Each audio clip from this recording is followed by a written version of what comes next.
अब जो वॉर की सिचुएशन बनी हुई है वो इतनी ख़राब हो गई है रशिया और यूक्रेन के बीच कि अगर अमेरिका के प्रेसिडेंट ये चाहते हैं कि रसिया को सबक सिखाया जाए तो इससे क्या फ़र्क पड़ा। रसिया को मिलिट्री लॉस हुआ है और वॉर भी ऑलमोस्ट 3 साल चलने को आई है, लेकिन इसका नतीजा क्या निकला, क्योंकि अब जनवरी में तो ट्रंप आ जाएंगे और उनकी पॉलिसी वॉर के लिए अलग है। मिस्टर बाइडेन ने कोई सॉल्यूशन की तरफ नहीं निकले। उन्होंने बस इस सिचुएशन पे निकले कि जैसे कि दुनिया मेरी जेब में है और अगर मेरी बात नहीं मानी तो मैं आपको पनिश करूंगा और मैं एक पावरफुल कंट्री के प्रेसिडेंट हूं, मैं कुछ भी कर सकता हूं। और कोई भी बहाना बनाकर या कोई भी चीज़ निकाल कर, जैसे कि मैं तो ये भी कहूँगा कि पाकिस्तान के अंदर जो इमरान खान की हालत जो हुई और उसको जेल भेजा गया, तो यह है कि तीसरे दिन ही उसने अमेरिका का नाम लिया और तीसरे दिन इसकी जो मेजॉरिटी है वो चली गई। तो मैं ये समझता हूँ कि दुनिया इस तरह से नहीं चलती है।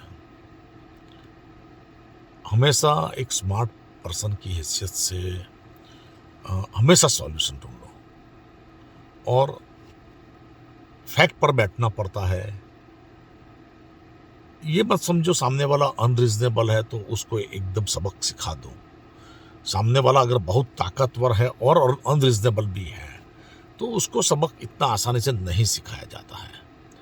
और जब रसिया के पास 6000 न्यूक्लियर मिसाइल है और ये जो आखिर में उन्होंने इंटरमीडिएट बैलिस्टिक मिसाइल जो है सुपरसोनिक, ये मिसाइल का इस्तेमाल किया मल्टीपल वॉरहेड के साथ, तो मैं ये मानता हूँ कि ये बहुत बड़ा मैसेज दुनिया को चला गया कि अगर नेक्स्ट एस्केलेशन हुआ नेक्स्ट स्टेज में फेस में, तो रसिया बहुत ही ताकतवर है और ये कुछ भी कर सकता है। कोई भी डिफेंस सिस्टम नहीं चलती है इतनी स्ट्रांगली। देखिए ईरान ने मिसाइल्स छोड़ी तो कितनी बैलिस्टिक मिसाइल को इजराइल रोक पाया। इतने 3 लेयर एयर डिफेंस के बावजूद भी ये हुआ, तो वो तो ईरान की बैलिस्टिक मिसाइल्स थी। लेकिन ये जो 10 टाइम्स वाली मिसाइल है, 10 टाइम्स का मतलब कि आवाज़ से 10 गुना, तो ये संभव नहीं है। ये तो उन्होंने सिर्फ एक ट्रेलर दिखाया, लेकिन मैं ये समझता हूँ कि ट्रेलर छोड़कर भी अगर आगे कुछ दिखा दिया होता कि भाई चलो न्यूक्लियर ही मारते हैं, टैक्टिकल न्यूक्लियर, तो क्या हाल होगा। वॉर तो वहीं की वहीं समाप्त हो जानी चाहिए थी। तो मैं तो ये कहता हूँ अभी भी एस्केलेट ना करे, पूरे वर्ल्ड को खतरे में न डाले। अमेरिका की जिम्मेदारी है कि वर्ल्ड खतरे में नहीं आना चाहिए, नंबर 1, और अमेरिका खतरे में नहीं आना चाहिए। लेकिन ये तो ऐसा है कि कोई कॉन्सिक्वेंस का, जैसे कि कोई प्रेडिक्टेबिलिटी नहीं है कि भाई आगे कॉन्सिक्वेंसेस कितने बुरे हो सकते हैं, इसके बारे में तो सोचना चाहिए। ये कोई बात नहीं हुई।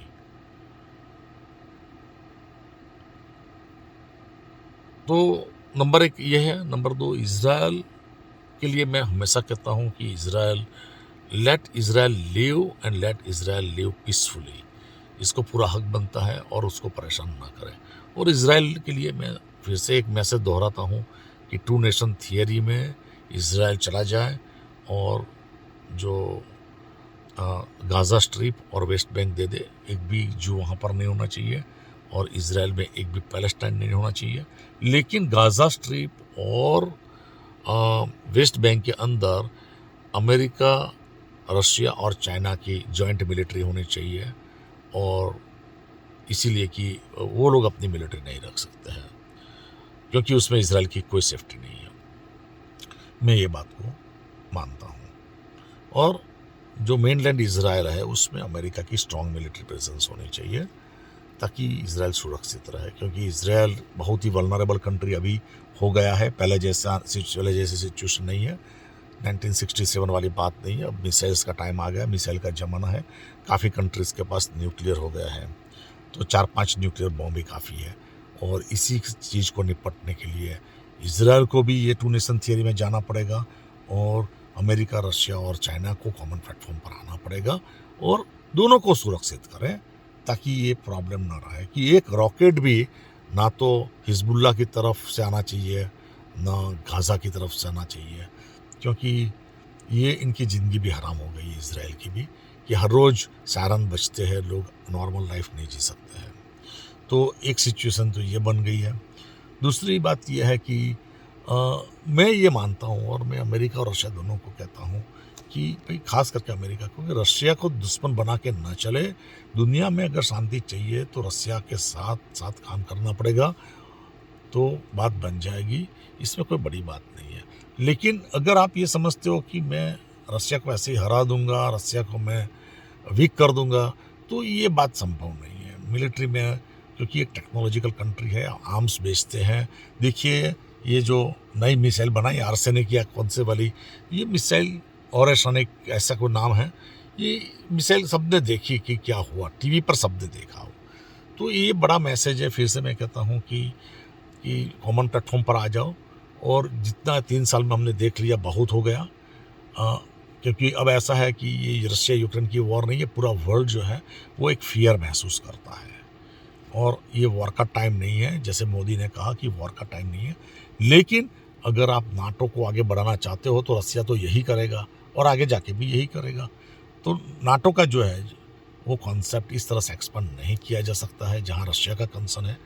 और देखिए ट्रंप ने इतनी बढ़िया फॉर्मूला दी है कि भाई बफर जोन बनाया जाए, ब्रिटिश सोल्जर्स को वहाँ पे रखेंगे, तो ये 2 मिनट का काम है। तो मेरा मानना है ये है कि जेलेंस्की और बाइडेन दोनों जिस दिशा में जा रहे हैं उसमें कुछ नहीं मिलेगा।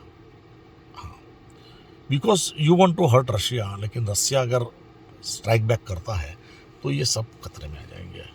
इसलिए अब टाइम है कि आप संभल जाओ। इसी के साथ नेक्स्ट वीडियो में